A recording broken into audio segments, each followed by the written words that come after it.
안녕하세요. 2024년 11월 25일 월요일 아침 7시 27분 불금봉 장전 뉴스 시간입니다.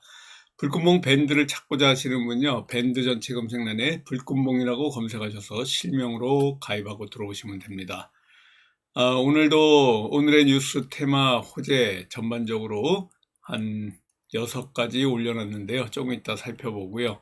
지난 주말에 뉴욕 증시가 이와 같이 다우존스, 나스닥, 그리고 S&P 500까지 전체적으로 빨간불로 이렇게 마감을 했습니다. 오늘 우리 코스피 상황을 좀 살펴보도록 하고요. 오늘 전망을 한번 살펴보겠습니다. 지난 금요일 날 2501포인트로 2500선을 간신히 탈환을 했습니다. 지금 여기에 저항대에 딱 걸려가지고요. 2500을 넘기기가 굉장히 힘겨워 보이고 있습니다. 코스피 상승세가 지난주에 조금씩 이렇게 다시 반등을 하고 있는데, 이 반등세를 금주에 다시 이어갈지 굉장히 의문인데요. 일단은 트럼프와 그리고 FOMC에 주목을 해야 될 것 같습니다. 요번 돌아오는 28일 날이 추수감사절입니다. 미국의 추수감사절 맞아가지고 휴장을 하는데요. 이어서 또 29일에는 블랙 프라이데이에 맞아 조기 폐장까지 해가지고 요번 주에는 절반밖에 미국이 장을 이렇게 열지 않습니다. 그래서 추수감사절과 또 당일날은 폐장을 하고요. 다음날은 조기 폐장하기 때문에 뭐 3.5 거래일, 그러니까 5일 중에 1.5 거래가 없는 상황이기 때문에 이게 또 변동성 요인으로 꼽힐 수 있고요. 또 평소보다 증시 거래량이 작을 수도 있고 거래량이 작기 때문에 출렁일 수 있다, 이렇게 보시면 될 것 같습니다. 전반적으로 이러한 그 움직임으로 또 트럼프와 FOMC에 주목할 수밖에 없고요. 지난 한 주간 동안 코스피 지수가 이와 같이 조금 상승했습니다. 많이 상승한 건 아니고요. 한 1.3% 정도 올랐는데 2500선을 회복했다는 데 조금 의미를 둬야 될 것 같습니다. 코스피 이런 상황이고요. 코스닥 같은 경우에는 여기 보여드리는 것 같이 조금 다릅니다. 하루만 오르고 오히려 이렇게 4일이 쭉 빠졌는데요. 이런 그 모습으로 677포인트로 코스닥은 끝났습니다. 트럼프 대통령의 동향, 그리고 연방공개위원회의 또 결과를 우리가 주목할 수밖에 없는 한 주입니다. 이러한 이벤트를 보고 우리도 또 한 주간 지켜봐야 될 것 같고요. 이런 상황에서 이번 주 또 화이팅을 해야 되는데, 아직까지는 크게 올라올 만한 이런 것들이 강력한 주도 세력도 없고, 또 이벤트가 잠깐 있을 때 살짝 움직이고요. 또 소문이 났다 그러면 하락하는 이런 일주일 내내 반복되는 장이었습니다. 삼성전자의 흐름을 한번 보도록 하겠습니다. 삼성전자 같은 경우에도 여기 보시는 것 같죠. 좀 갭상승을 해가지고 올라와 있다가 살짝 지금 조정 중에 있는데, 그래도 56,000선을 기다리고 있습니다. 삼성전자가 앞으로 1년 동안 10조 규모의 자사주 매입 계획을 발표하는 바람에 이렇게 반짝 상승을 했는데요.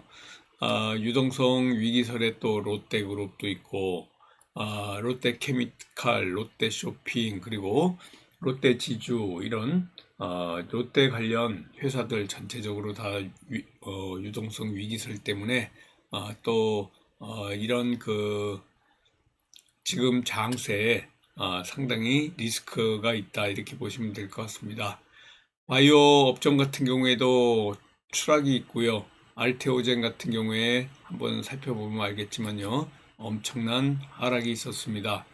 이런 것들이 전반적으로 투심을 악화하게 만들었고요. 또 전반적으로 트럼프 트레이딩 때문에 또 이러한 그 조선주는 강세를 보였지만은 트럼프 관련해 가지고 전반적으로 또 변동성이 있을 가능성 더 많습니다. 또 이번 주에 트럼프 영향으로 전반적으로 또 반도체 관련, 또 인플레이션 감축법과 관련, 이런 그 자동차 관련주 또 업종들 전반적으로 변동성이 있어 보이고요. 여기에 또 지정학적으로 격화 조짐을 나타내는 러시아 우크라이나 전쟁, 이게 또 시장의 변동성에 엄청 영향을 미칠 거다, 이렇게 보시면 됩니다. 내년 1월 20일 날 트럼프가 취임할 때까지 지금 현재 러시아 우크라이나 전쟁은 더 격화될 가능성이 굉장히 많고요. 트럼프가 휴전 협상을 공약으로 내세웠기 때문에 우크라이나 이런 그 전쟁이 트럼프의 취임 전까지 협상력을 최대한 키우기 위해서 공격적으로 서로 미사일을 공격하는 이러한 그 큰 사태가 계속 나올 걸로 이렇게 보여지고 있습니다. 이번 주에 또 금리 이벤트가 예정돼 있는데요. 27일 날 11월에 FOMC 의사록이 공개됩니다. 그래서 그 12월에 FOMC에서 세 번째 금리 인하가 지금까지는 유력하다고 봤지만은 아직까지는 이런 그 1월 트럼프가 취임 전까지는 금리 인하가 안 되고 동결로 가지 않을까, 이렇게 보여지고 있고요. 또 28일 날 우리나라 한국은행에도 금통위에서 기준금리 3.25 그대로 또 동결할 가능성이 있기 때문에 아직까지는 이러한 어떤 큰 이벤트라든가 또 시장을 끌어올릴 만한 요소는 거의 없다, 이렇게 보시면 될 것 같습니다. 지난주 또 금요일 날 마감하면서 미국 증시는 계속 강세인데 우리나라는 아직까지도 크게 올라오지 못하고요. 외국인들이 조금 이 매수를 하는 바람에 그래도 2,501포인트로 2,500선을 간신히 이렇게 그 버티고 나왔습니다. 인공지능과 또 챗 GPT 관련주들 조금 올라오면서 이런 솔트록스 같은 이런 종목들이 좀 반등을 했는데요. 원자력 발전소 관련주들도 BHI 같은 경우에 조금 상승을 하는 바람에 이와 같이 원전 관련주들 중장기적인 원전 정책에 로드맵을 연내 발표할 기대감과 또 체코 원전, 오늘 원전과 관련된 관련주들 제가 말씀드릴 건데요. 체코 원전과 관련해서도 같이 움직일 가능성이 있다, 이렇게 보시면 됩니다. 조선과 관련해 가지고도 하나오션 같은 이런 이 조선 관련주들 같이 올라올 가능성이 있어서 이런 관련주들의 움직임도 유심히 좀 봐야 될 것 같고요. 오늘 우리 뉴스테마 호재 밴드를 통해서 같이 보도록 하겠습니다. 제일 먼저 애플 아이폰과 관련된 이런 관련주들이 오늘 올라올 가능성이 있는데요. 아이폰이 내년에 아이폰 17 에어 어떻게 바뀔지, 이게 애플 아이폰과 관련된 관련주들이 움직일 가능성이 있다, 이렇게 보시면 될 것 같습니다. 지금 내년 가을쯤에 아이폰 17이 나올 걸로 이렇게 전망되는데요. 지금까지 보지 못한 이런 가장 얇은 모델이 출시될 거다, 뭐 이런 그 얘기도 나오고 있고요. 여러 기능들이 나오면서 이렇게 얇아진 두께의 배터리 수명도 짧아질 수밖에 없다, 뭐 이런 단점도 얘기하고 있지만요. 전반적으로 이 또 초박형 이런 그 핸드폰, 그리고 후면 카메라, 뭐 높은 가격, 이런 특징을 갖고 있는 이 애플 아이폰 17 에어 내년 가을쯤 출시된다, 이런 발표가 있으면서 애플 아이폰 관련주들 관련 움직임이 있을 걸로 이렇게 보여지고 있습니다. 두 번째는 지금 석유, 화학 관련, 석유, 천연가스 관련주들의 움직임이 예상되는데요. 우크라이나 전쟁에 참가하는 러시아 군인을 지금 신병들 1억 3천만 원 빚을 탕감해 주겠다고 지금 이렇게 병력 확충에 고민하는 푸틴이 법안에 서명을 했습니다. 지금 개전 이래 러시아 사상자, 군인 사상자가 거의 뭐 60만 명을 내다보고 있는데요. 우크라이나 전쟁에 새로 참가하는 러시아 군인은 최대 천만 루블이 1억 3천만 원인데요. 이런 천만 루블까지 빚을 탕감해주는 법안을 러시아 이 푸틴 대통령이 발표했습니다. 그래서 이런 특별 군사작전이라고 부르는 우크라이나 전쟁에 1년 이상 참가하는 군인과 배우자를 대상으로 이와 같은 골자의 내용을 발표했는데요. 아무튼 이 법이 청년층 입대를 겨냥한 측면이 굉장히 크다 이렇게 보시고요. 점점 이 러시아 우크라이나 전쟁이 점입 가경으로 들어가고 있습니다. 오늘도 또 방산주 움직임도 예상이 되고 있는데요. 북한군이 스톰 섀도우 공격에 500명이 사망했다는 이런 소식이 나오고 있습니다. 북한군이 우크라이나 곳곳에서 활동하고 지금 포착되고 있다고 얘기하고 있고요. 또 러시아군도 사망하고 북한군이 점점 이렇게 사망자가 많이 늘고 있고 키우에서도 북한군이 목격됐다는 얘기를 나오고 있습니다. 북한군 10만 병 파병설까지 나오고 있는데요. 지금 이와 같이 스톰 섀도우라고 써 있는 이런 영국에서 지원받은 공대지 순항 미사일로 공격에 이러한 그 북한이 500명까지 사망했다. 그래서 방산 관련주들도 더욱 오늘 움직임이 있지 않을까 뭐 이렇게 보여지고 있습니다.